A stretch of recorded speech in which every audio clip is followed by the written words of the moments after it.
अगर आपने कभी किसी गलत शिक्षा पर सवाल उठाया हो सकता है आपको ये लाइन तुरंत से सुनने को मिली हो, टच नॉट दी अनॉइंटेड, मतलब कि प्रभु के अभिषेक दास को मत छुओ।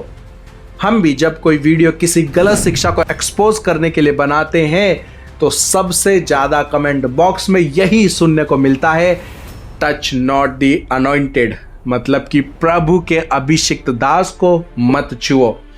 दूसरा जो सबसे ज्यादा बोला जाता है वो ये है कि किसी पर दोष मत लगाओ ताकि तुम पर भी दोष ना लगाया जाए, और किसी का न्याय मत करो। तुम कौन होते हो किसी का न्याय करने वाले? जिनके बारे में तुम बोल रहे हो ना, वो परमेश्वर के चुने हुए हैं, वो मैन ऑफ गॉड हैं, प्रभु के अभिषिक्त हैं, फलाना है, ढिमकाना है एंड ऑल। और वो ऐसा कमेंट में क्यों लिखते हैं? ऐसा नहीं है कि ऐसे कमेंट करने वाले कोई बहुत ज्यादा बाइबल का ज्ञान रखते हैं या वो बहुत ज्यादा बाइबल पढ़ते हैं, नहीं। उन्होंने ये बातें अपने पापा पास्टर से सुनी हुई होती हैं, उनके किसी प्रचार में या सरमन में, और जैसे ही उनके सरमन में ये लाइन बोल दी जाती है तभी उनकी बाइबल तो हो जाती है बंद, और सोचना बन जाता है पाप और परखना बन जाता है न्याय।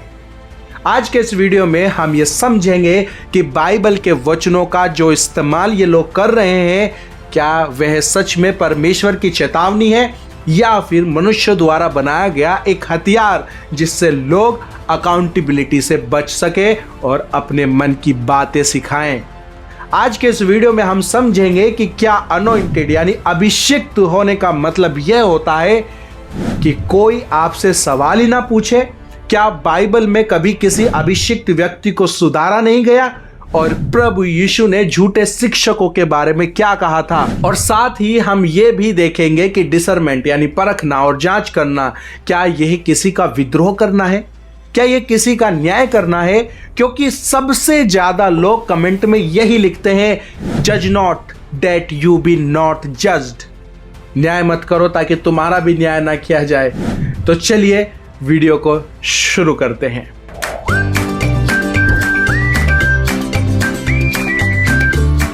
WTL जो कि एक इंडिपेंडेंट मसीह मीडिया है, जहां पर आप मसीह न्यूज, बाइबल सवाल जवाब और संडे सर्विस से जुड़ सकते हैं। और अगर आप हमारी इस इंडिपेंडेंट मसीह मीडिया को सपोर्ट करना चाहते हैं तो आप हमें ज्वाइन भी कर सकते हैं, या डिस्क्रिप्शन में दिए गए नंबर पर गूगल पे भी कर सकते हैं।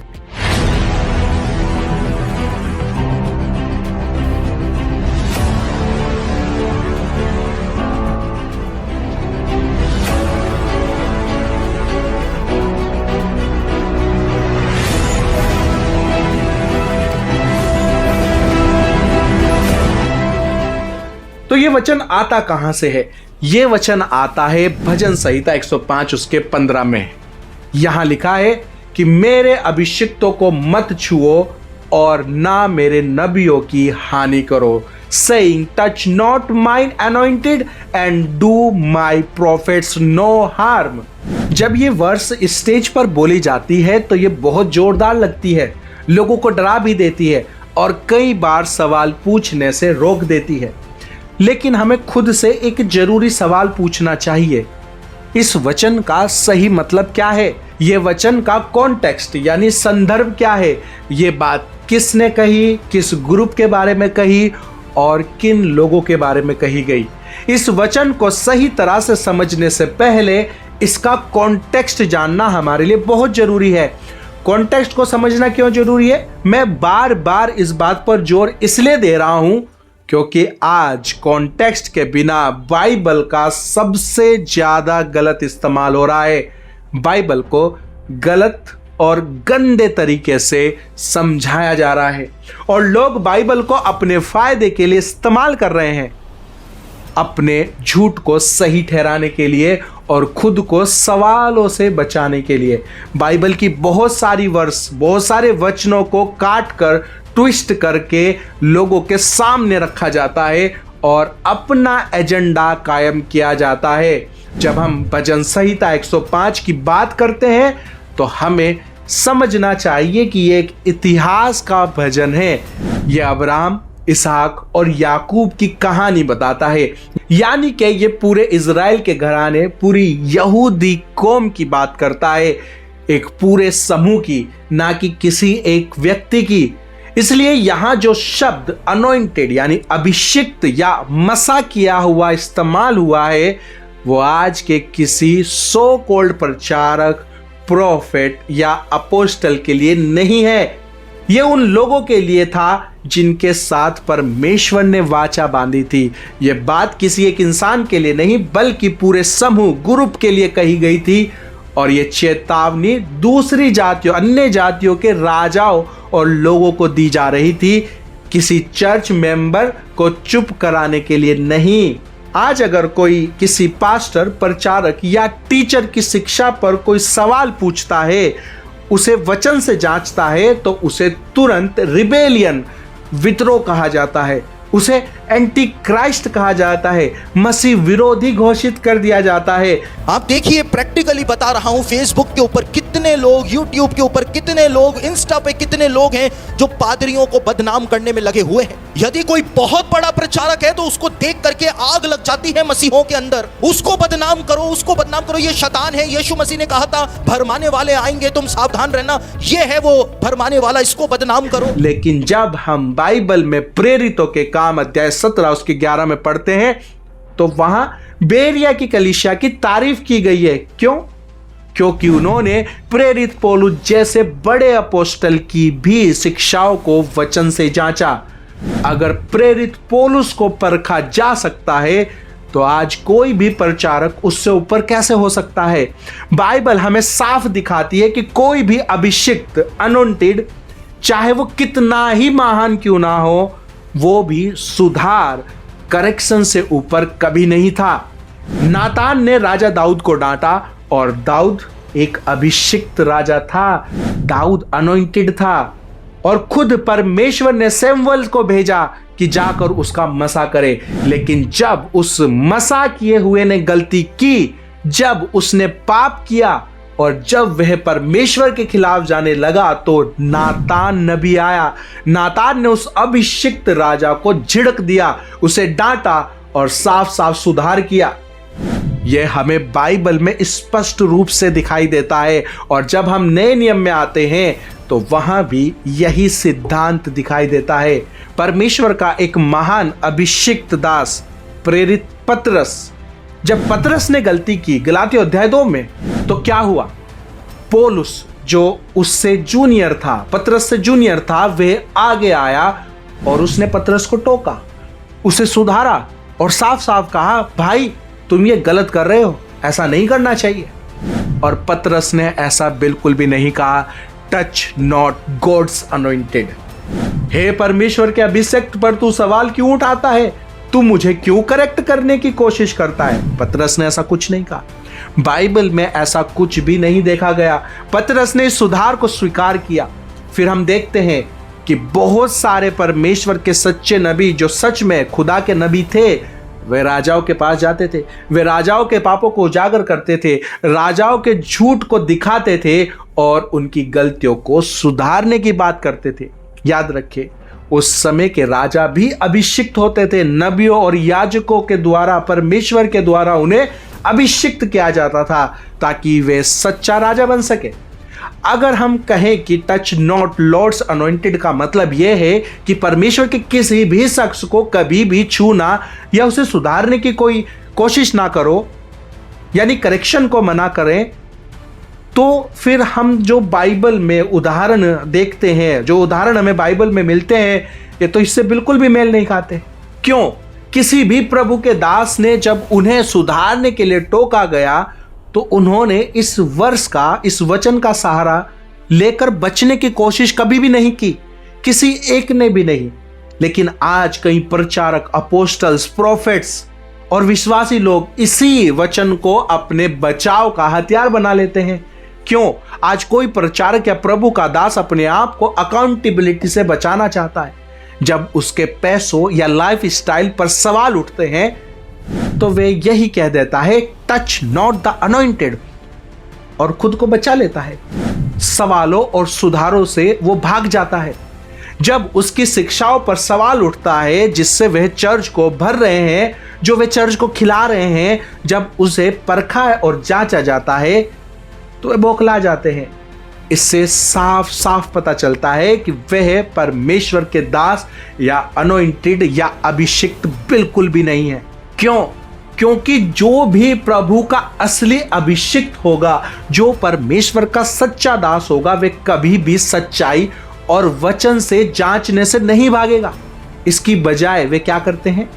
वे इस तरह से वचनों को बोलते हैं, प्रभु के अभिषिक्त कर सवाल मत करो, प्रभु के अभिषिक्त को मत छुओ। कुछ लोग हैं जो एक कमरे में बैठ के प्रभु के दासों के खिलाफ बोलते रहते हैं। वे पादरी विरोधी हैं, वे एंटी क्राइस्ट हैं, वे पवित्र आत्मा की निंदा करते हैं। उन्होंने खुद कितनी आत्माएं बचाई हैं, उनके पास कोई चर्च नहीं है, वे पास्टर नहीं है, वे बस एक सोशल मीडिया इन्फ्लुएंसर हैं। पर क्या वे लूका को भी यही कहेंगे कि लूका के पास कोई चर्च नहीं थी? भला लूका ने कितनी आत्माएं बचाई थी? लूका तो बस किताबें लिखता रहता था। नहीं, इस बात का उनके पास कोई जवाब नहीं है। यूहन्ना, याकूब, एंद्रियास, फिलिपुस, बरनबास, तीतुस, तिमुथुस, इन सब के पास अपनी कोई चर्च नहीं थी। आज भी बहुत से इवेंजलिस्ट हैं, टीचर्स हैं और रिफॉर्म मिनिस्ट्रीज हैं जिनके पास अपनी चर्च नहीं होती है। तो क्या ये सब प्रभु के दास नहीं कहलाएंगे? क्या दास होने के लिए चर्च और भीड़ होने की कोई नेसेसिटी है? ये सो कॉल्ड अपोस्टल्स और प्रोफेट्स अपने आप को ऊंचा दिखाने के लिए बोलते हैं कि उनके पास कोई चर्च नहीं है। पता नहीं वो पास्टर हैं भी या नहीं। वो सोशल मीडिया इन्फ्लुएंसर हैं जिनका काम है पादरियों से चिढ़ना और बंद कमरे में उनके खिलाफ वीडियो बनाना। ये पापा पास्टर्स बाइबल को नहीं जानते हैं। ये अपने आप को अकाउंटेबिलिटी से बचाने के लिए अपनी ऑडियंस के दिमाग में ये रोंग नंबर डाल रहे हैं। लेकिन जब वह ऐसा अपने आप को बचाने के लिए करते हैं तो ये सिर्फ उनका प्रोटेक्शन नहीं है बल्कि मैनिपुलेशन है। वे लोगों को अपने हिसाब से नियंत्रित करना चाहते हैं, क्योंकि जैसा मैंने कहा, जो सच में परमेश्वर का अनॉइंटेड है, जो सच में प्रभु का दास है, उसे रोशनी से डर नहीं लगता है, उसे सवालों से डर नहीं लगता है, उसे टेस्ट या परीक्षा में खुशी होती है जब उसे जांचा जाता है, जब उसे उसके ऊपर सवाल उठाए जाते हैं, जब उसे वचनों से परखा और डिसर्न किया जाता है। तो वह लोगों को प्रोत्साहित, मोटिवेट करता है, हाँ ऐसा करो, सच को जानो और परखो। वे खुश होगा कि लोग अब सच्चे मसीह बन रहे हैं, खुश होगा कि लोग बेरिया की तरह वफादार और जागरूक विश्वासी बन रहे हैं। वे भागेगा नहीं, वे बौखलाएगा भी नहीं, वह डरेगा नहीं और लोगों को डरा कर रखने की कोशिश भी नहीं करेगा। प्रभु यीशु का स्टैंडर्ड हमें यही दिखाता है। नए नियम में जब भी हम पवित्र बाइबल पढ़ते हैं, प्रभु यीशु ने कभी यह वचन इस्तेमाल नहीं किया, टच नॉट द अनॉइंटेड। प्रभु यीशु से भी लोग सवाल करते थे, प्रभु यीशु के चेलों से भी सवाल करते थे। नए नियम में किसी भी प्रभु के दास ने इस वचन, इस वर्ष को हथियारों की तरह इस्तेमाल अपने बचाव में कभी नहीं किया, बल्कि प्रभु यीशु ने खुद सिखाया, झूठे नबियों से सावधान रहो। यह बातें उन्होंने बार बार दोहराई। जब हम सुसमाचार को पढ़ते हैं तो प्रभु यीशु ने साफ साफ कहा, उनके फलों से उनको पहचान लो कि वे सच्चे हैं या झूठे। वे कहते हैं कि भेड़िए भेड़ की खाल में आते हैं। प्रभु यीशु मसीह कहते हैं कि भेड़िए भेड़ की खाल में आते हैं। इसका मतलब है डिसर्न, परखना, जांच करना बहुत जरूरी है। जो ब्लाइंड लॉयल्टी, अंधा विश्वास या अंध भक्ति है, वो बाइबल का हिस्सा नहीं है, वो क्रिश्चियनिटी का असली हिस्सा भी नहीं है। क्रिश्चियनिटी में, खासकर नए नियम में बार बार जोर दिया गया है कि एग्जामिन करो, टेस्ट करो, परखो और जांचो। प्रभु यीशु ने भी ऐसा ही किया और उनके चेलों ने भी लोगों को सावधान किया। तो यहां अब असल सवाल यह है कि कौन है परमेश्वर का अनॉइंटेड? जो भी विश्वास करके, अपने गुनाहों से पश्चाताप करके मसीह यीशु को अपना जीवन दे चुका है और नया जन्म जिसने पाया है और पवित्र आत्मा की शक्ति और अगुवाई में वो चल रहा है, वो हर एक इंसान प्रभु का अनॉइंटेड इंसान है। हर वो इंसान जो मसीह यीशु में है वो अनॉइंटेड है, मसा किया हुआ है। अब सवाल यह आता है कि जो भी प्रचार कर रहा है, क्या वह वैसा ही प्रचार कर रहा है जैसा पवित्र बाइबल में लिखा है? क्यों? क्योंकि सच्चा अनॉइंटेड प्रभु का दास कभी भी वचन के बाहर नहीं होता, कभी भी वचन से ऊपर नहीं होता, और जब वह वचन के बाहर नहीं होता और वचन के ऊपर नहीं होता है तो उसे वचनों से परखना या जांचा जाने से डर नहीं लगता है। वह भागता नहीं है बल्कि खुश होता है और लोगों को भी वह प्रोत्साहित करता है। लेकिन जब कोई सो कॉल्ड अनॉइंटेड जो अपने आप को अभिषिक्त कहता है, परमेश्वर और मसीह यीशु के नाम का इस्तेमाल करके बाइबल के खिलाफ झूठी चीजें सिखा रहा है, तो उसे एक्सपोज करना, उसकी शिक्षाओं को जांचना और परखना, यह रिबेलियन विद्रोह नहीं है बल्कि जिम्मेदारी है, हर एक मसीह की रेस्पॉन्सिबिलिटी है। और मेरे भाई बहनों, अगर आप सच में परमेश्वर और उसके वचनों से प्रेम करते हैं तो आप हर बात को बाइबल से जांचेंगे और आप लोगों को नहीं बल्कि सच्चाई को फॉलो करेंगे जो कि परमेश्वर का वचन है।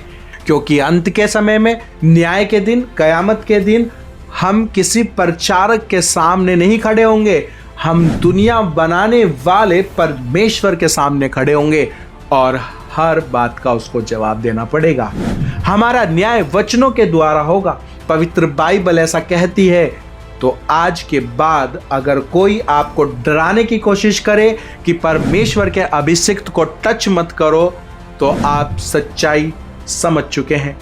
आप जान गए हैं कि इस वचन का असली मतलब क्या है। वो वचन आज के किसी प्रचारक या प्रोफेट के लिए नहीं थी, वो यहूदियों के पूरे समूह के लिए थी और अन्य जातियों के लिए चेतावनी थी कि परमेश्वर के लोगों को नुकसान मत पहुंचाओ। दूसरी बात, हमने देखा कि प्रभु के दास जो अभिषिक्त थे वो भी करेक्शन से ऊपर कभी नहीं थे, चाहे पुराने नियम में हो या फिर नए नियम में। और हर वो प्रभु का दास जो करेक्शन, जांच या टेस्ट से भागता है, वह इस वचन को हथियार बनाकर लोगों को मैनिपुलेट कर रहा है, ना कि परमेश्वर की सच्चाई बता रहा है।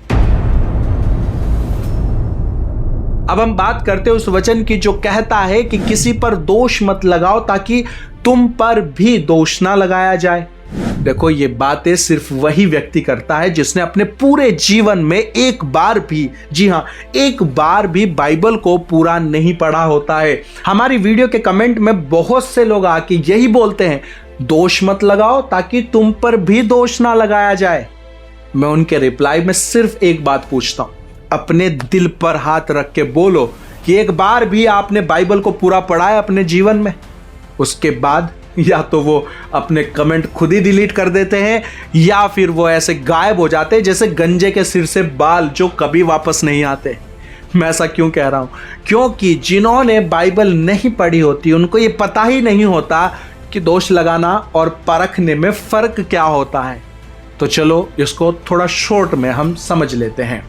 दोष लगाना होता है पर्सनल, व्यक्तिगत अटैक करना, पर परखना होता है उस व्यक्ति के काम या शिक्षा को देखना उसके फलों के द्वारा। नहीं समझे? अगर कोई व्यक्ति किसी से कहे तुम ही गलत हो, तुम तो झूठे हो, तुम पता नहीं कौन सी आत्मा में हो, तुम ही गुमराह हो गए हो, वह व्यक्ति पर डायरेक्ट हमला है। यहां उसके दिल, उसकी नीयत और उसकी पहचान पर फैसला सुना दिया गया है। यही है दोष लगाना, जजिंग करना। जबकि परखना काम, शिक्षा या फल पर ध्यान देना होता है। जैसे अगर कोई कहे जो शिक्षा तुम सिखा रहे हो वह बाइबल से मेल नहीं खाती है, इस काम का फल वचन के अनुसार सही नहीं दिख रहा है, यहां व्यक्ति नहीं उसके काम और उसकी शिक्षा को देखा जा रहा है, उसके फलों को पहचाना जा रहा है। फैसला वचन के आधार पर है, भावनाओं पर नहीं है। यही है परखना, डिसरमेंट। दोष लगाना क्या होता है? तुम ऐसे हो, और परखना क्या होता है? यह बात, यह काम ऐसा है। यीशु ने दोष लगाने से मना किया, लेकिन परखने की उन्होंने आज्ञा दी है, सलाह नहीं दी, आज्ञा दी है। यूहन्ना अध्याय 7 उसके 24 में और मत्ती अध्याय 7 उसके 16 में। किसी के झूठे चमत्कार या झूठी भविष्यवाणी या झूठे आशीषों को बाइबल के आधार पर उजागर करना यह दोष लगाना नहीं है, बल्कि यह परमेश्वर की आज्ञा है। उसकी आज्ञा माननी है हमें। बाइबल क्या कहती है? नंबर 1, आत्माओं को परखो। हे प्रियो, हर एक आत्मा पर विश्वास ना करो, पर आत्माओं को परखो कि वे परमेश्वर की ओर से है या नहीं। पहला यूहन्ना अध्याय 4 उसका 1। अगर परखना है तो गलत को तो गलत कहना ही पड़ेगा। नंबर 2, झूठे भविष्यद्वक्ताओं से सावधान रहो। झूठे मसीह और झूठे भविष्यद्वक्ता बड़े चिन्ह और अद्भुत काम दिखाएंगे। मत्ती अध्याय 24 उसका 24। यीशु मसीह यहां पर कहते हैं कि चिन्ह और चमत्कार भी झूठे हो सकते हैं। नंबर 3, पौलुस ने सार्वजनिक रूप से पतरस को टोका। मैंने पतरस का सामना किया क्योंकि वह दोषी ठहरा। गलातियों अध्याय 2 उसका 1।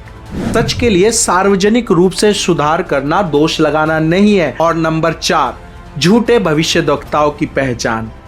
यदि भविष्यवाणी पूरी ना हो तो वह बात यहोवा की ओर से नहीं है। व्यवस्था विवरण अध्याय 18 उसके 22 में लिखा है। ध्यान से समझो, दोष लगाना कब पाप है? जब बिना प्रमाण आरोप लगाए जाए, व्यक्तिगत द्वेष या घमंड से बोला जाए, बाइबल के बिना सिर्फ भावनाओं से बोला जाए। बाइबल के अनुसार झूठे चमत्कार और झूठी भविष्यवाणियों को उजागर करना दोष लगाना नहीं है, बल्कि कलीसिया की रक्षा करना है। तीतुस अध्याय 1 उसका 9। मुझे उम्मीद है आप ये समझ गए होंगे कि आप बाइबल के अनुसार अगर किसी पास्टर या अपोस्टल या प्रोफेट से सवाल करते हैं तो ना तो आप किसी प्रभु के अभिषिक्त को छू रहे हैं और ना ही आप किसी पर दोष लगा रहे हैं और ना ही आप पवित्र आत्मा की निंदा कर रहे हैं। ये सिर्फ इन सो कॉल्ड पापा पास्टर्स ने आपके दिमाग में एक रॉन्ग नंबर डाल दिया है ताकि आलोचना से ये बच सकें और अपनी भीड़ को मैनिपुलेट कर सकें, उनको डराकर उनसे दसवांश का खेल खेल सके। वैसे ताइथ पर, दसवांश पर मैंने पूरी एक डिटेल वीडियो बनाई हुई है, इसका लिंक आपको नीचे डिस्क्रिप्शन में मिल जाएगा कि दसवांश कहां देना चाहिए और क्या है।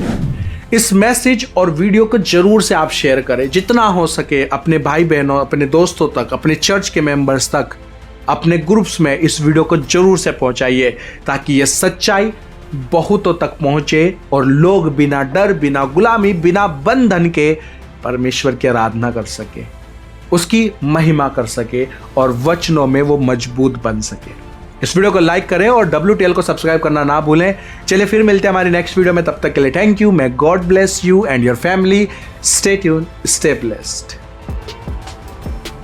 एक और बात जो मैं आपके साथ शेयर करना चाहता हूं कि हमारे जैसे क्रिश्चियन न्यूज़ चैनल्स पर यूट्यूब कई सारी वीडियोस का एड्स रिवेन्यू लिमिटेड कर देता है। मतलब कि एड से कोई खास इनकम नहीं हो पाती है, इतनी भी नहीं कि एक्सपेंसेस भी निकाले जा सके, और स्पॉन्सर्स वो हम जैसे चैनल्स को मिलते नहीं हैं। तो अगर आप चाहते हैं कि हम इसी तरह से वीडियोस को रेगुलर ईमानदारी से बना सकें तो हमें आप मसीह भाई बहनों की सपोर्ट की ज़रूरत है।